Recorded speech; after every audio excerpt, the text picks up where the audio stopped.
गेल्या काही दिवसांपासून रखडलेल्या स्थानिक स्वराज्य संस्थांच्या निवडणुकांचे पडघम आता पुन्हा वाजताना दिसतायत। मात्र या निवडणुका नेमक्या कधी होणार याबाबत अद्याप अधिकृत घोषणा झाली नाही। दुसरीकडे विरोधी पक्षाकडून मतदार यादीतील घोळ दुरुस्त केल्याशिवाय निवडणुका घेऊ नयेत अशी ठाम मागणी होते।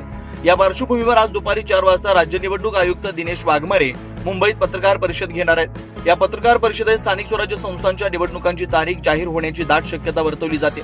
सर्व पक्षांमध्ये जोरदार इनकमिंग सुरू आहे। भाजपा पक्षात तर रोज पक्षप्रवेश सुरू आहे। 3 दिवसापूर्वी उपमुख्यमंत्री अजित पवार यांनी 1 आठवड्यात निवडणुका लागण्याची शक्यता सांगितली होती, तर काल देखील नाशिकला कॅबिनेट मंत्री गिरीश महाजन यांनी लवकरच निवडणुका जाहीर होतील अशी माहिती दिली होती। एकीकडे सरकारने दुबार नावं काढण्याची घोषणा सुद्धा केली होती। त्यामुळे आता या पत्रकार परिषदेत नेमका कोणता निर्णय घेतला जाणार आहे याकडे संपूर्ण राजकीय पक्षाचं लक्ष लागलं। आज आचारसंहिता लागू झाली तर पुढील 45 दिवसात निवडणुका आटोपत्या घ्याव्या लागतील। यामध्ये आधी नगरपालिका, जिल्हा परिषद आणि नंतर महानगरपालिका निवडणूक लागण्याची शक्यता वर्तवली जाते। 9 न्यूज महाराष्ट्रासाठी प्रतिनिधी अमोल वाघमोडे, नाशिक।